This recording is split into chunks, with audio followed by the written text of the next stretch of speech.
নমস্কার বন্ধুরা, আমার চ্যানেলে তোমাদের সবাইকে স্বাগত। তো তোমরা ভাবছো আমি এত সকালে কোথায় যাচ্ছি।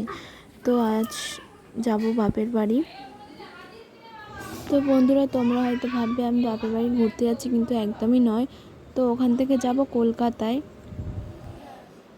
তো আমি গিয়ে একটু খাই দাই করে নিলাম, কারণ আমার বাড়ি থেকে বেরোতে একটু দেরি হয়ে গিয়েছিলো। তো ওখানে গিয়ে খাওয়া দাওয়া করে তারপর সবাই মিলে বেরোলাম। তো এই দেখো সবাই ব্যাগপত্র নিয়ে বেরিয়ে পড়ছি। তো আমরা সকলেই যাচ্ছি, আমার মা, আমার দুই মেয়ে, আমার বৌদি, দাদা, আমার ভাইপো, সবাই যাচ্ছি। খালি যাচ্ছে না আমার বাবা। তো এদিকে দেখো আমরা রওনা দিয়ে দিয়েছি।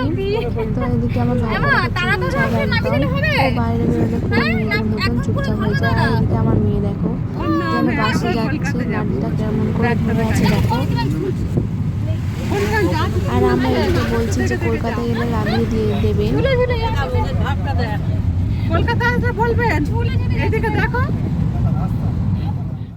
তো দেখো বন্ধুরা, আমরা গাড়িতে সবাই মিলে বসে কি সুন্দর গল্প করতে করতে যাচ্ছি।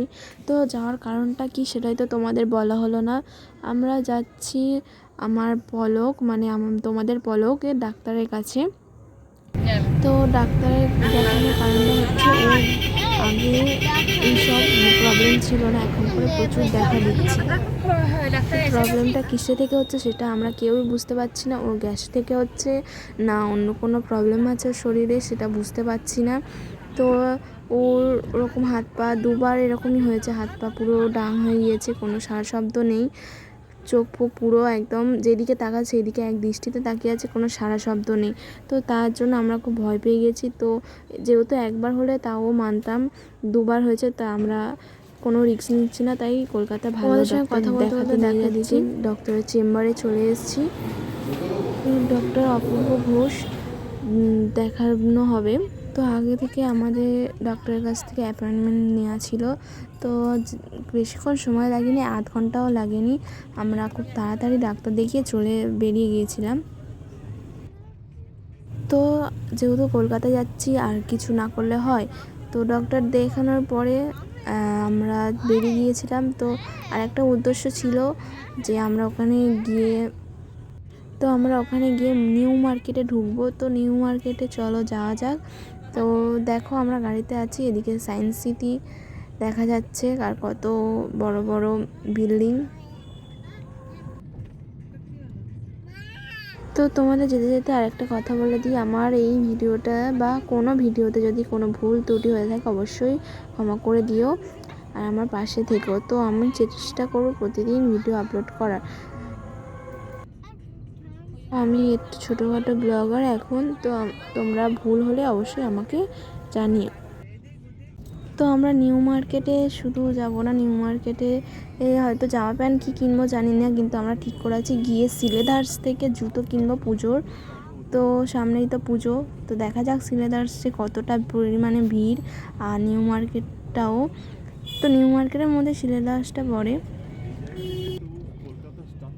তো আমাদের ডাক্তার সময় দিয়েছিল 1:30টা। তো আমরা ভেবেছিলাম আগে সিলেদার্সে যাব, তারপরে ডাক্তার দেখাবো, কিন্তু আমাদের বাড়ি থেকে বেরোতে একটু দেরি হয়ে গেছিলো, তাই আগে ডাক্তার দেখিয়ে নিয়ে তারপরে সিলেদার্সে মানে কেনাকাটি করতে যাব। তো চলো।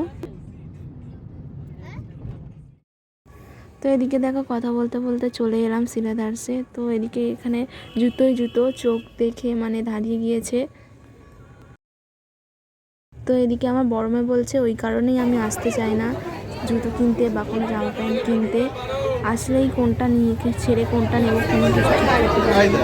তো এদিকে দেখো আমার মেয়ের জন্য 3টে জুতো পছন্দ করেছি। তো এবার আমরা পছন্দ করেছি, যেহেতু মামা আছে, মামাকে বলা যাক যে কোনটা নেব। তো সিলেদার্সে অনেকক্ষণ কাটিয়ে বেরিয়ে এলাম সিলেদার্স থেকে। তো অনেক 8 জোড়া জুতো কেনা হয়েছে। তো সিলেদার্স থেকে বেরিয়ে এসে এবারে যাওয়া যাক বাড়ির পথে। তো এবার গাড়িতে বোর হতে হতে যেতে হবে, শুধু বোর নয়, বাইরে এত সুন্দর দৃশ্যগুলো দেখে দেখে যেতে পারবো।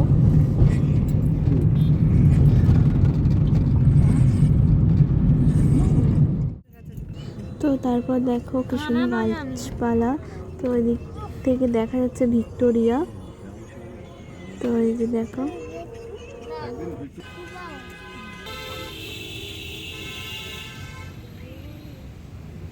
তো দেখো এখান থেকে ভিক্টোরিয়া দেখা যাচ্ছে। তো আমার দাদা বলছে একদিন এসে ভিক্টোরিয়া ঘুরে যাব।